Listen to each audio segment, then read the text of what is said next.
Entonces, vamos a comenzar. Un día, ante todo, jóvenes, pido disculpas por no haber podido asistir hoy día a la universidad. Tengo un problema personal. Ya no es un problema, un tema personal. Por lo tanto, era imposible que asistiera hoy día a la universidad. La única opción era tal cual hacer la clase online o bien solicitarle a aquellos que tenían clases, sobre todo aquellos que tenían clases después, ir a la universidad y dirigirse a alguna de las salas que están realizando están 5 colegas más. Hoy día nos corresponde la clase número 16. Ya el lunes con ejercicio o el par de ejercicios de aula invertida, dimos por finalizada la introducción a la teoría del consumidor y ahora vamos a comenzar a ver la teoría del producto. ¿Hay alguna duda hasta aquí? ¿Hay alguna duda? Jóvenes y señorita La Pascal. Bien. Parte de los contenidos que vamos a analizar en la teoría del productor, que son 12 clases, son lo que tenemos a continuación. Función o tecnología de producción, hizo cuántas, oferta, determinante de oferta, elasticidad, precio, oferta. Van a observar que cuando veamos este modelo,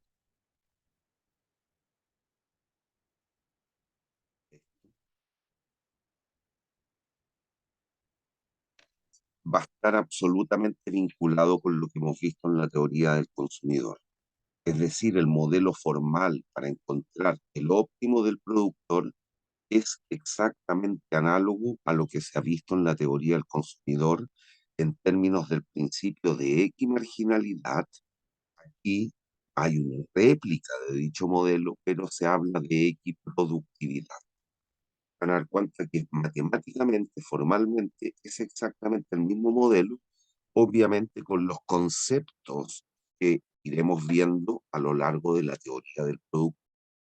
Y ya no hablaremos de utilidad marginal, sino que de productividad marginal. No hablaremos de precio de los bienes, sino que de precio de los factores. El modelo matemático, lo que en algún minuto vimos por Lagrange, es exactamente el mismo. Entonces, es una forma de poder reforzar también lo que se ha visto hasta el minuto.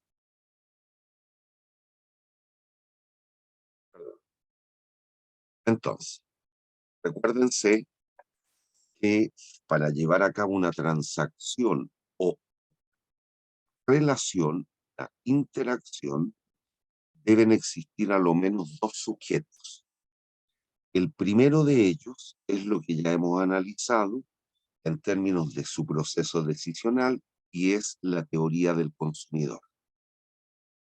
Falta ver la otra parte. Recuerden un esquema que vimos en la segunda clase que hablaba de una necesidad y allí analizábamos la teoría del consumidor y determinábamos el qué producir. Ahora viene el cómo. Ahora vamos por el lado del cómo. El sujeto económico que llevaba el acto a cabo, el acto de producción, es lo que conocemos como el productor. Entonces ahora lo que vamos a hacer es analizar la teoría del productor. ¿Hay dudas hasta aquí?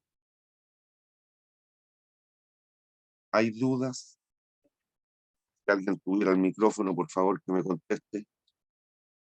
Estoy grabando.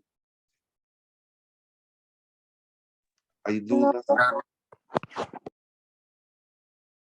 Bien, aquí van a observar eso sí, y que obviamente por eso también le vamos a dedicar algunas clases más. El problema es un poquito más complejo. ¿Por qué? Porque el productor debe decidir sobre una mayor cantidad de atributos o variables. No obstante, lo que he dicho antes, en la primera parte, cuando determinemos cómo el productor toma las decisiones, ese modelo es perfectamente equivalente a lo que hemos visto en la teoría del consumidor. Aquí una definición de qué es lo que qué es lo que es producción o qué es lo que entenderemos por producción.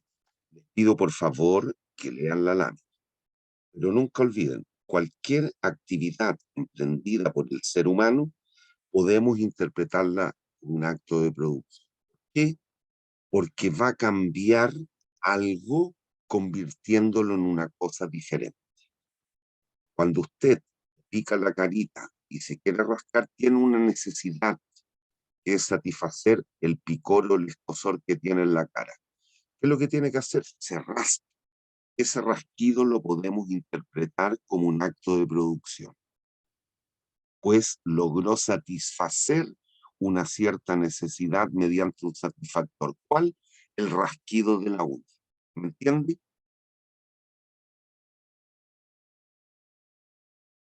¿Entienden, niños?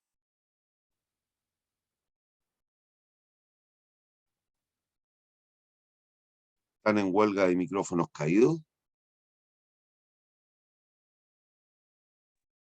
¿Se entiende?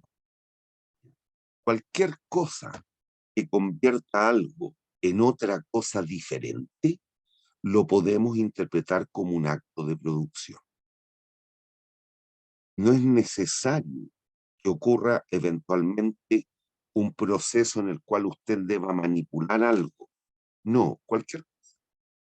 Sobre todo los varones puede que entiendan un poquito mejor el ejemplo. Usted, en el caso de los vinos o de los licores, tiene distintos tipos de licor. Por ejemplo, en el whisky, usted puede tener un whisky de 3 años, de 6 años, de 18 años, de 25 años. Lo único que ahí ocurre es que usted, en vez de retirar el licor de los contenedores donde lo haya almacenado a los 3, a los 6 o a los 12 o tantos demás años, lo único que ocurre es que usted lo deja en el contenedor. ¿Qué es lo que significa eso? Ahí solo está incidiendo la variable tiempo. Mediante un proceso de añejamiento del licor, lo convierte en algo diferente. Ahí ya no hay más nada o ninguna intervención de la mano humana, sino que solo dejarlo en el contenedor por años más. Eso también es un acto de producción. ¿Por qué? Porque el tiempo está convirtiendo algo en otra cosa diferente. ¿Hay dudas? Y lo vemos nosotros como personas. Durante el paso del tiempo, con el conocimiento, los años, todo lo que va ocurriendo con cada uno de nosotros, nosotros somos distintos a como fuimos ayer. Allí hubo un proceso productivo. ¿Me entienden o no, jóvenes?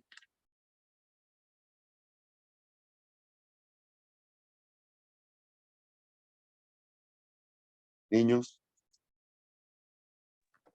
Sí, profe. sí, la me dice, no, el Sebastián Lago me dijo sí. Bien, y aquí nunca hay que olvidar lo que ya vimos en la segunda clase o tercera clase. Desde la óptica privada, el objetivo de cualquier empresa es maximizar la utilidad económica, no la utilidad en términos subjetivos, que era lo de la teoría del consumidor. La utilidad la podemos interpretar, la utilidad, como la diferencia entre todo tipo de ingresos obtenidos en el proceso productivo de algo, de algún satisfactor, menos la corriente de costos. Y esto se mide en unidad monetaria. Pero el objetivo de una empresa, como las reconocemos en el mundo real, no es solo obtener una ganancia transitoria y eventual hoy día, sino que la gran mayoría de las empresas se forman para permanecer durante un lapso de tiempo. Tanto el objetivo ese de maximizar la utilidad no es estrictamente una cuestión temporal, sino que pretende maximizarla durante el paso del tiempo. ¿Hay dudas?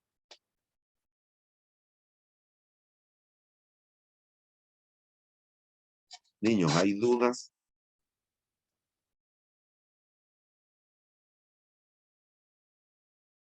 Supongo No. que no, si no escuché, se distorsiona absolutamente el audio. No hay dudas. Bien. Aquí algo que ya conversamos alguna vez en la clase 5 cuando vimos la curva de transformación. Para producir algo se requieren factores productivos o materias primas. Esas materias primas, recuérdense, o esos factores productivos, cuando vimos la curva de transformación, vimos cómo podía variar. Lo que hicimos fue decir o explicar que en lo grueso podemos tratar o trabajar con dos factores productivos, que son el trabajo y el capital, con el cuidado siguiente: todo lo que nos represente trabajo del ser humano, aporte del ser humano en el proceso productivo, lo vamos a asociar o englobar en el insumo capital. El insumo capital no es solo plata, todo lo que tiene que ver con el proceso productivo. El ejemplo que vimos hace un minuto, cuando yo les dije, yo estoy haciendo esta clase, el trabajo que aporto yo es lo que estoy haciendo en términos personales.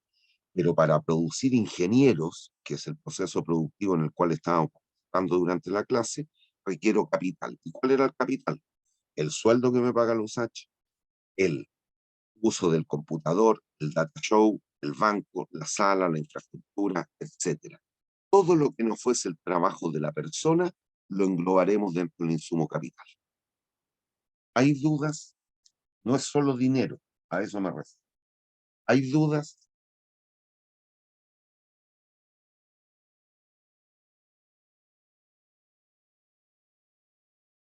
Y aquí, por otra parte, es importante que discriminemos entre corto y largo plazo.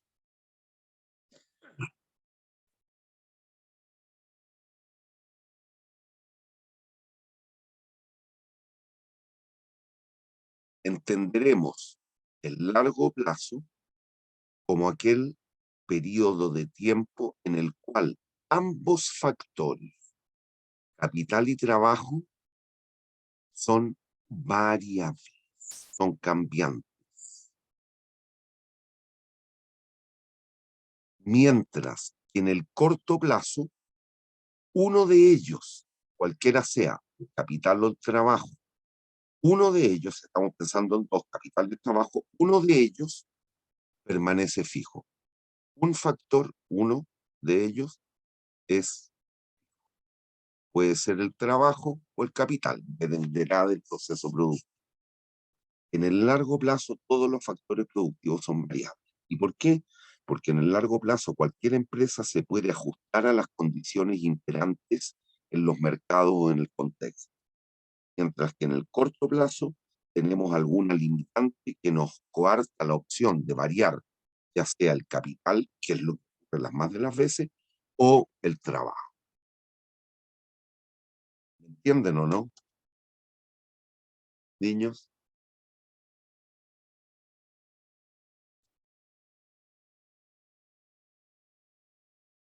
Niños, Sí, profe, se entiende. bueno,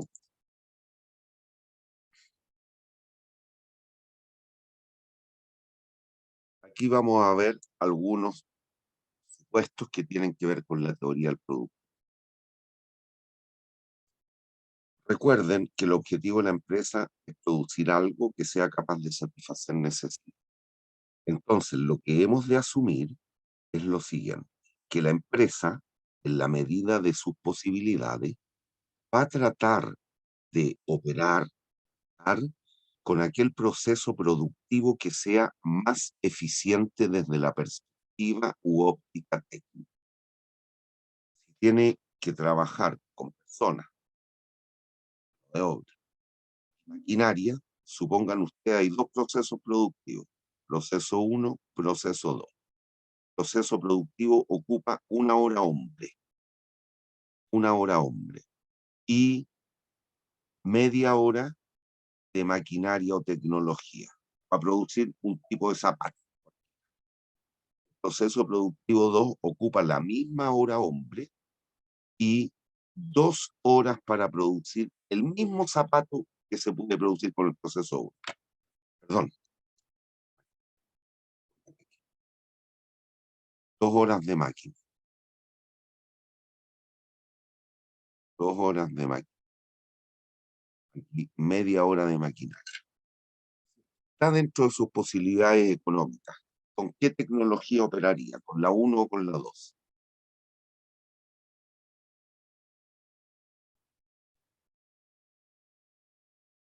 Produce el mismo zapato, idéntico, con cualquiera de los dos procesos.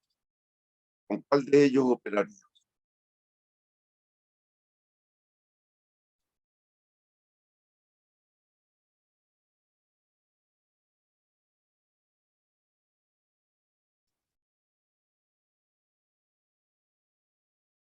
¿Cuál me dicen? Ocupa la misma cantidad de mano de obra, pero este requiere media hora de maquinaria y este 2 horas de maquinaria. ¿Con cuál de ellos operarían con el proceso 1 o el 2? ¿Con el 1? Obvio. ¿Por qué? Porque si te das cuenta, ¿con cuál de estos dos procesos a la larga, si esto es el costo total que vamos a incurrir en el proceso 1, a la larga, ¿qué te va a llevar? ¿Cuál de los dos costos será mayor? ¿El 1 o el 2? A producir el mismo zapato, un zapato idéntico. ¿Cuál de los dos procesos se debiera incurrir en mayor costo? ¿En el 1 o en el 2?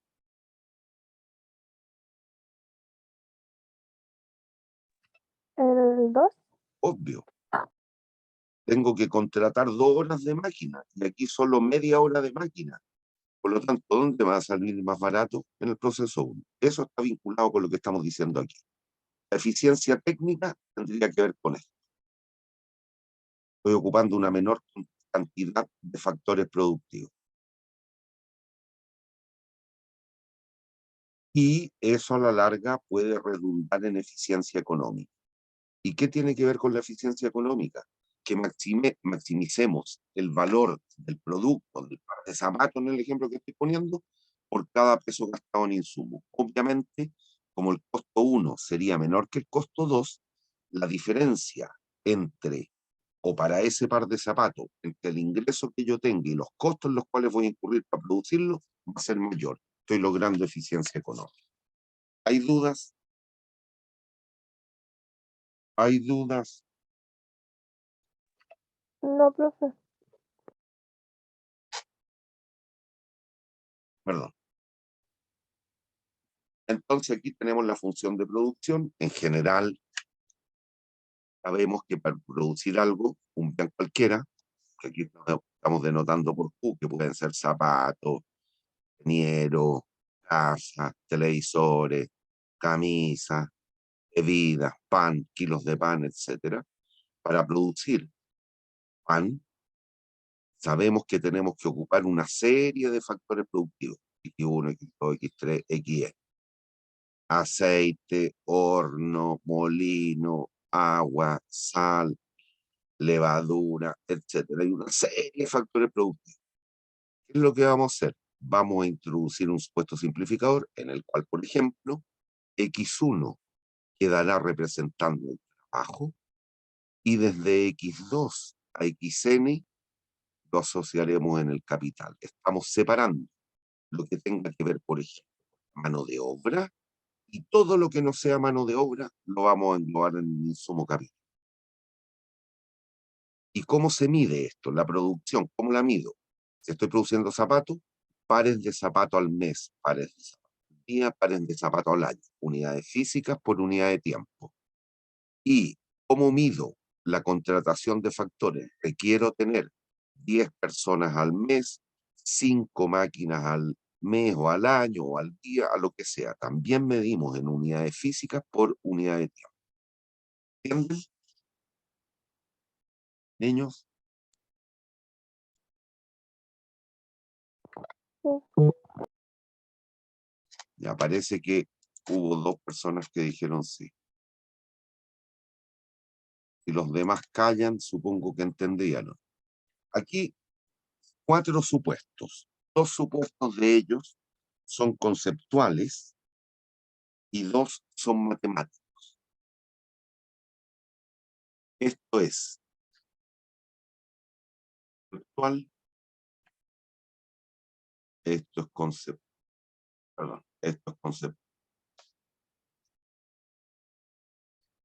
2 y 3 son matemáticas.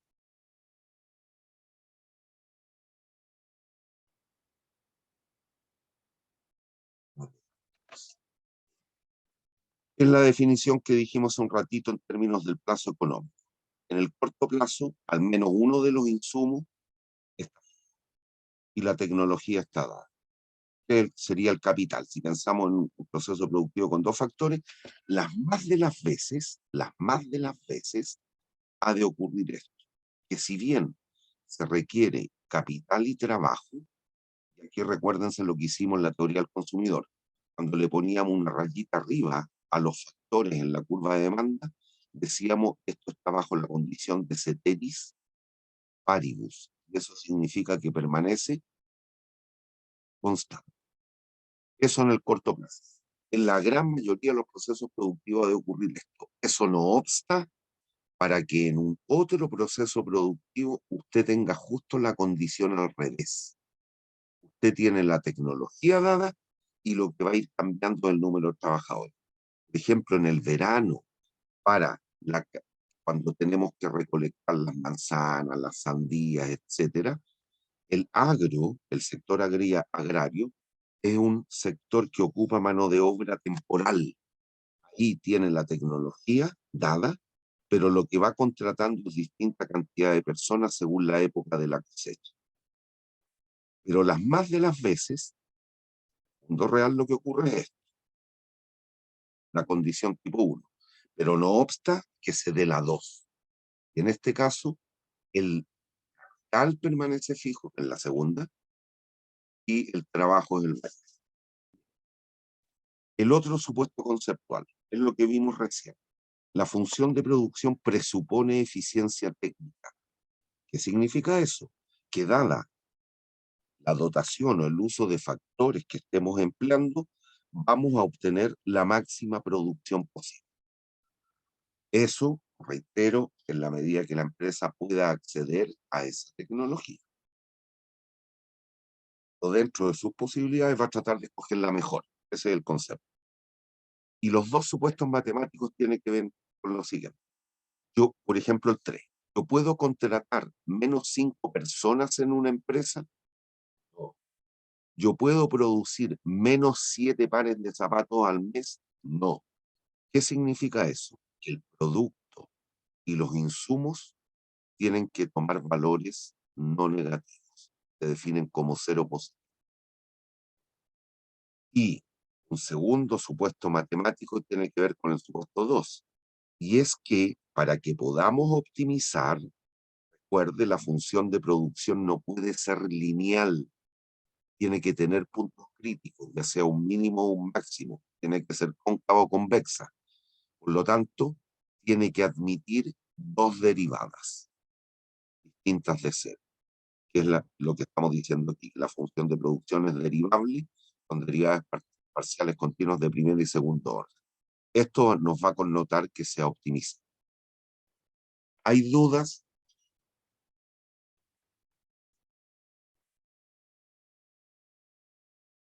Estas funciones son optimizables, tienen puntos críticos.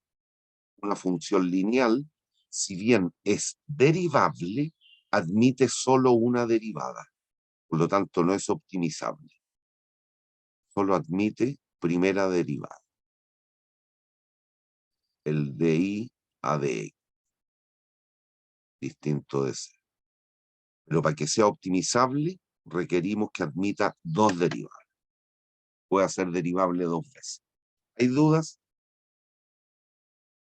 Y eso es lo mismo que vimos en la teoría del consumidor.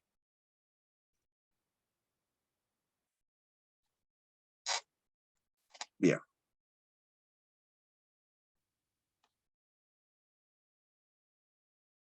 ¿Cómo decide el productor qué cantidad debe producir?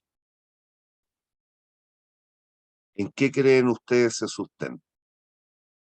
¿Qué toma en cuenta para determinar qué producir?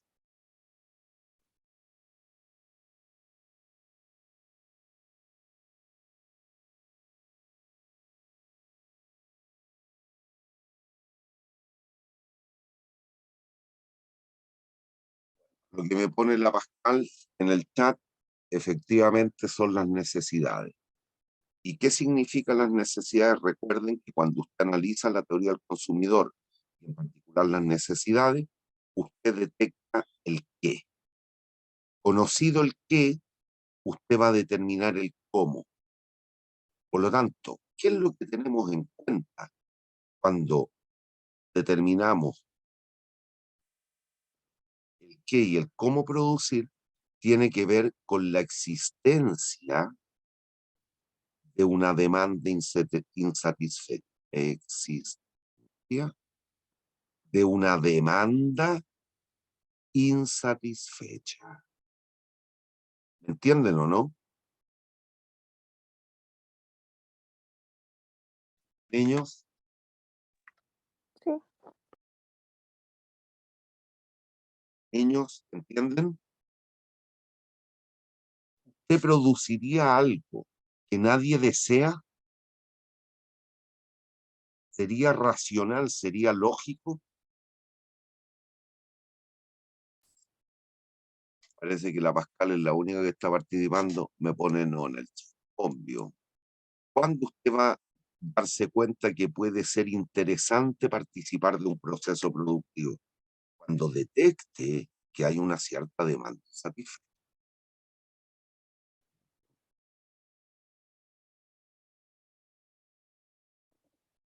Lean esta lámina que tiene que ver con lo que hemos conversado durante la clase.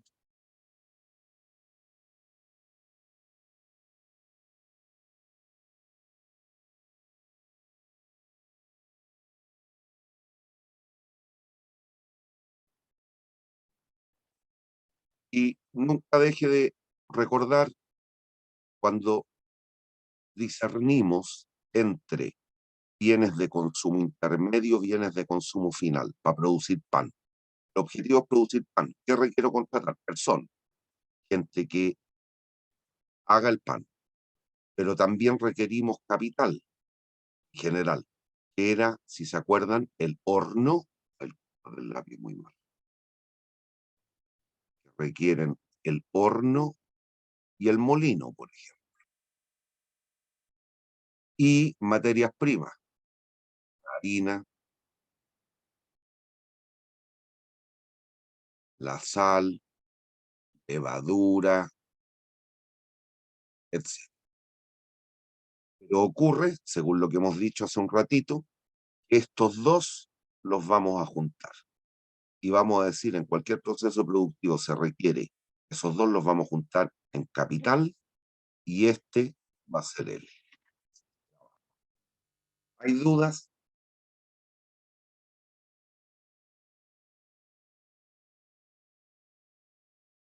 Niños,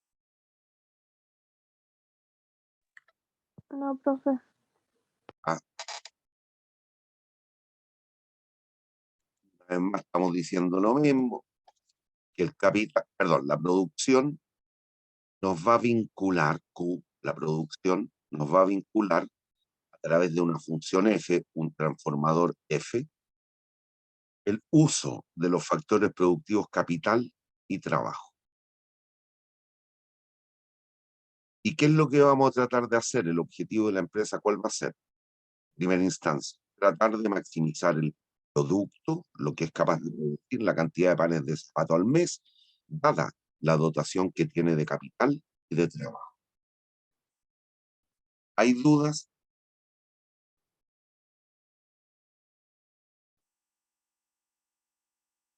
Niños, ¿hay dudas?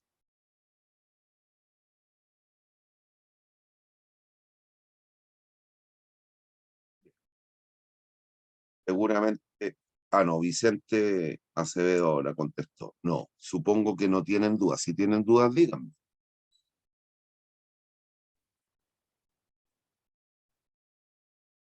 Entonces vamos ahora a la función de producción y el horizonte temporal. En el corto plazo, recuerden, existe tanto factor variable como factor fijo. Hay uno que está fijo, a lo menos. Mientras que en el largo plazo, todos los factores productivos son variables. Todos los factores productivos son variables. Puede variar tanto el capital como el trabajo. En el corto plazo no. Un problema coyuntural es factible que alguno de los factores esté fijo. Más de las veces, el factor que está fijo es el capital. Más de las veces. No siempre, las más de las veces.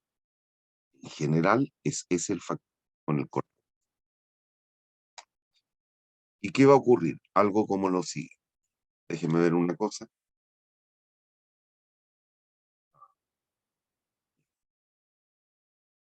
En el corto plazo, vamos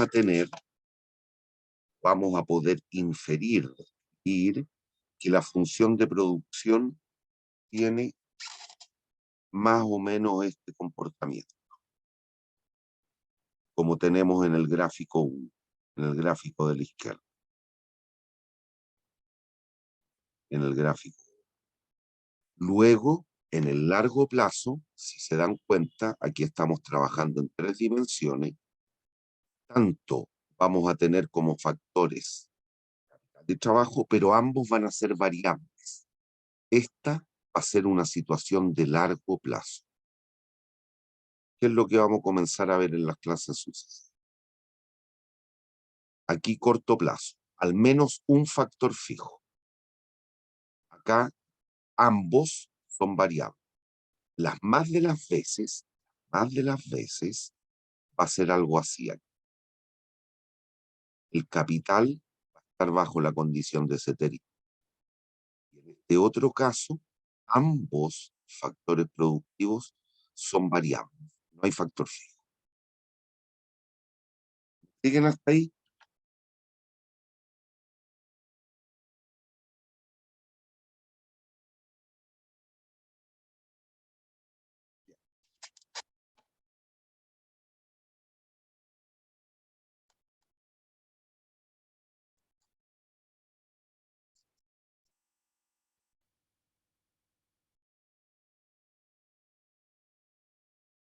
Y aquí hay que entender algo. Si yo mantuve fija la tecnología y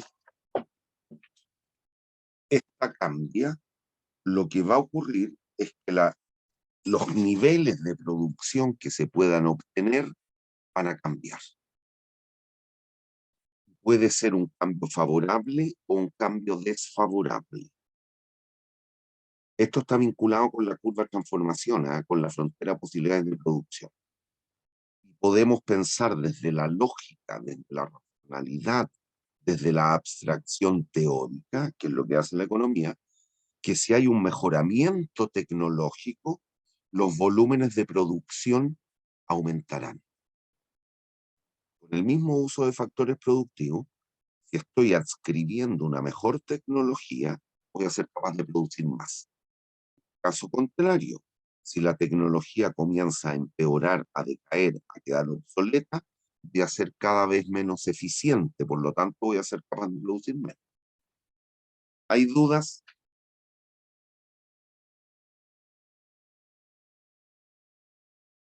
Niños, No, profe.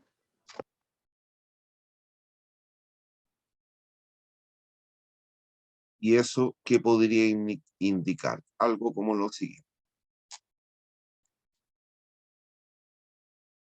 Supongan que esta es la función, este es corto plazo, esto es corto plazo.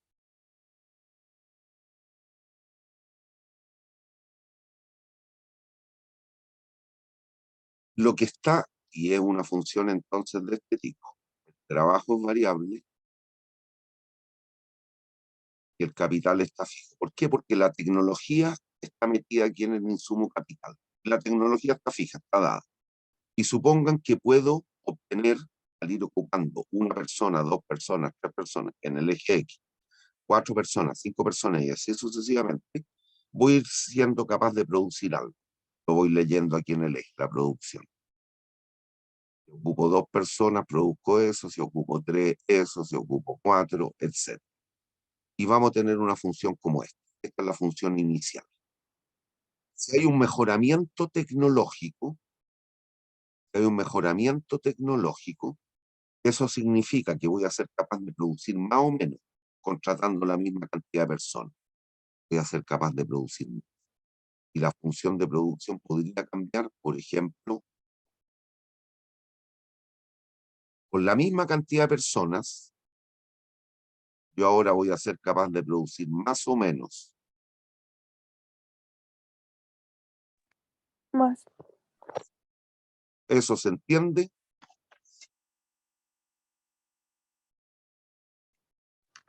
Y Sí. por el contrario, esta hubiera sido la inicial.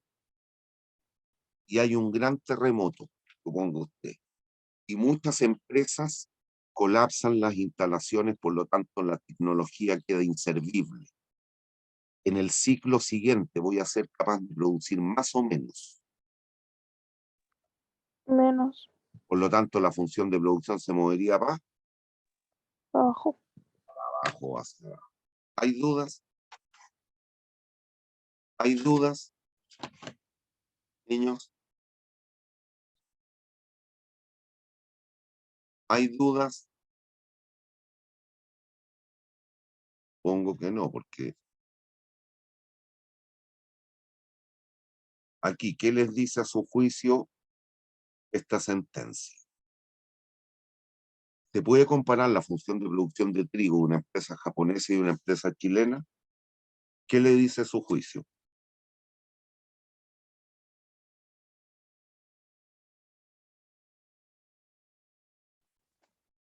En el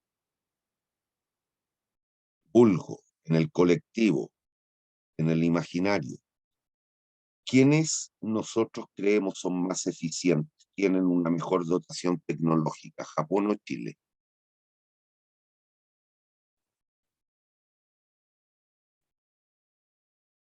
Japón, me pone Pascal. Es decir, Japón podemos prejuiciar que va a ser más o menos eficiente. Esto está vinculado con los beneficios del intercambio, la clase 6.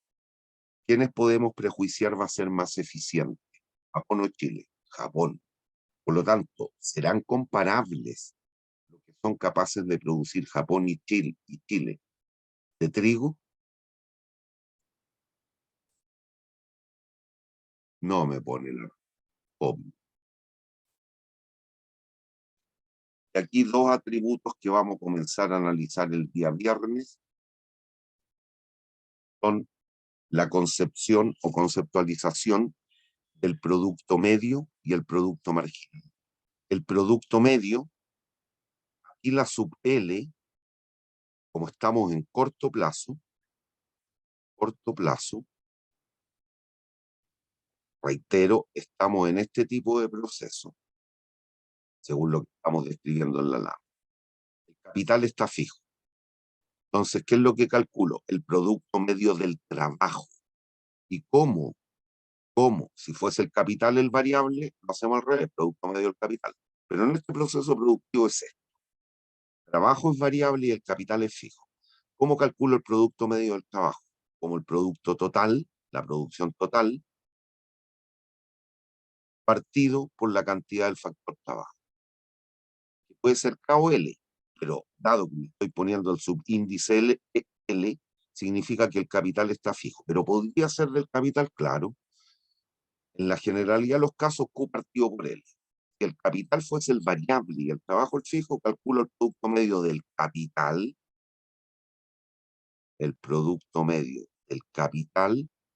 como la producción total Q partido por K. ¿Me entienden?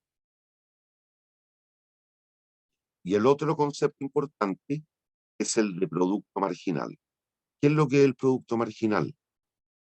Nada más que el cociente entre el cambio en la producción provocado por el cambio en la cantidad usada del factor variable. En este caso, estoy tomando como factor variable el trabajo. Y a delta Q partido por delta L. Si tuviésemos otro proceso de producción en el cual el trabajo es fijo y el capital es el variable, calculo el producto marginal del capital. ¿Cómo? Como delta Q partido por delta K. ¿Hay dudas?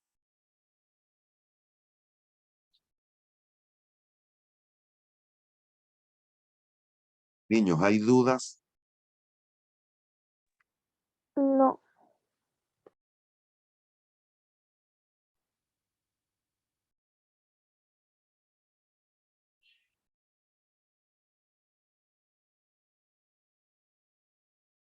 Ahí vamos a dejar tirado esto.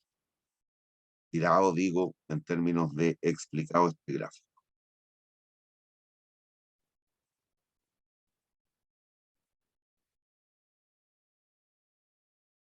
Nos dan una función de producción cualquiera, corto plazo. Aquí, cuando me están explicitando esto, me están diciendo que el trabajo, L, es el factor variable y el capital permanece fijo.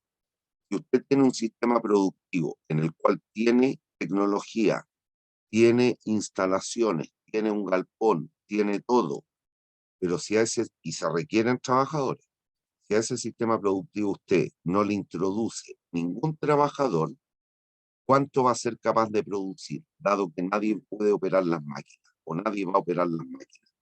¿Cuánto será capaz de producir?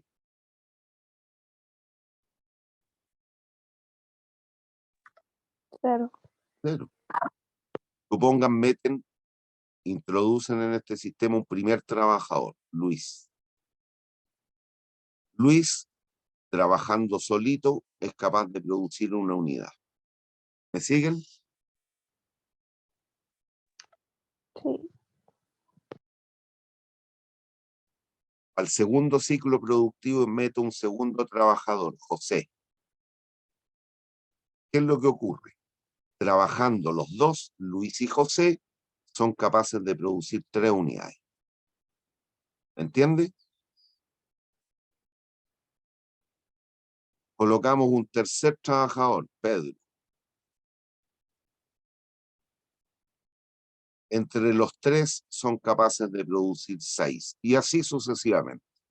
Vamos agregando unidades del factor variable, que es el trabajo, y la producción va a ir aumentando más o menos así.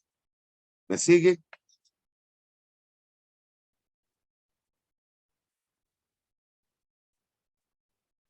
Niños.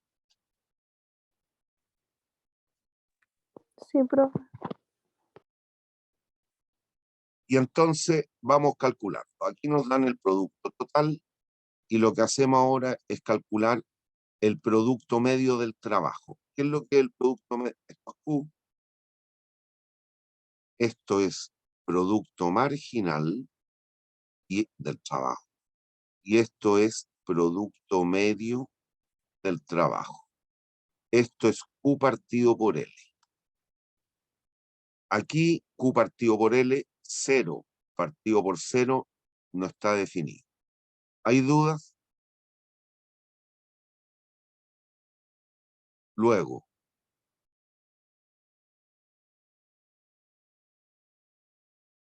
producto medio. Es el producto total partido por el número de trabajadores. 1 partido por 1, 1. ¿Siguen hasta ahí o no?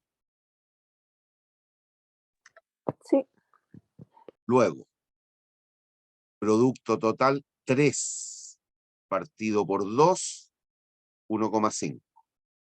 6 partido por 3, 2. Y así sucesivamente. Observe lo que ocurre con producto medio. El producto medio hasta el quinto trabajador es creciente o decreciente. Creciente. Y del quinto en adelante es creciente o decreciente. Decreciente.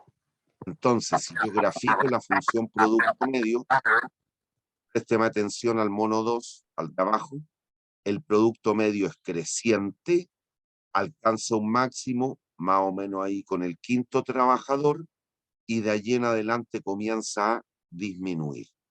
¿Lo observan en la tabla? Y que el gráfico se corresponde con la tabla. Niños, ¿lo observan? Sí, profe.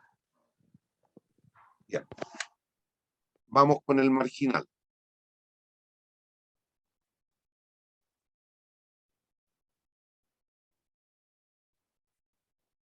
Vamos con el marginal. Aquí mido los cambios.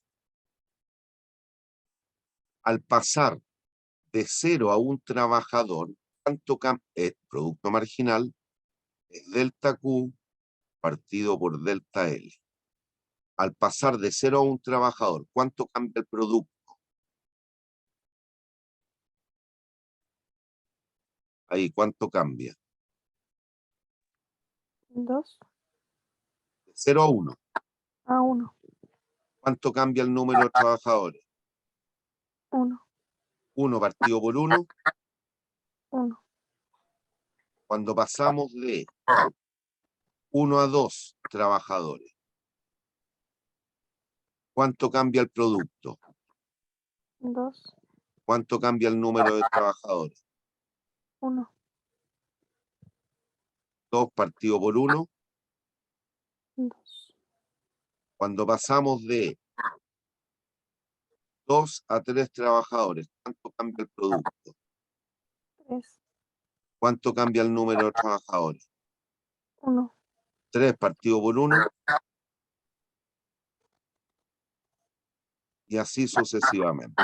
Observe cómo es el producto marginal, en este ejemplo, en esta tabla, entre 1 y 5 trabajadores, creciente o decreciente, Creciente. y del quinto en adelante. Decreciente. Entonces graficamos producto marginal y nos va a quedar algo más o menos así. Producto marginal es creciente, alcanza un máximo y después comienza a disminuir. ¿Me siguen? Sí. Listo. Esto lo vamos a ahondar el viernes, reitero. Esa es la clase de hoy día. ¿Hay dudas? No, profe.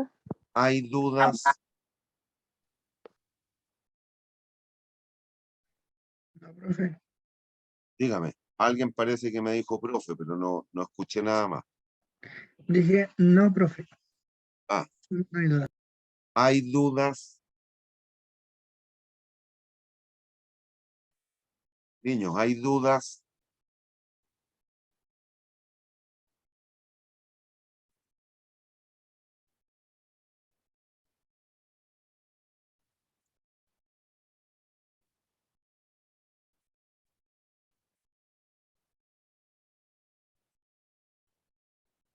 Díganme si tienen alguna duda de lo visto hoy día o de clases anteriores. No hay problema en aclarar. Todavía tenemos unos minutos. ¿Hay dudas?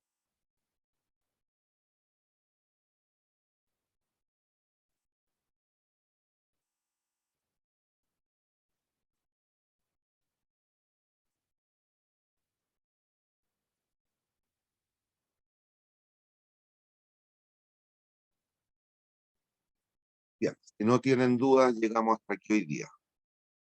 Nos vemos el viernes de manera presencial, jóvenes. Cuídense. Chao, profe. Chao.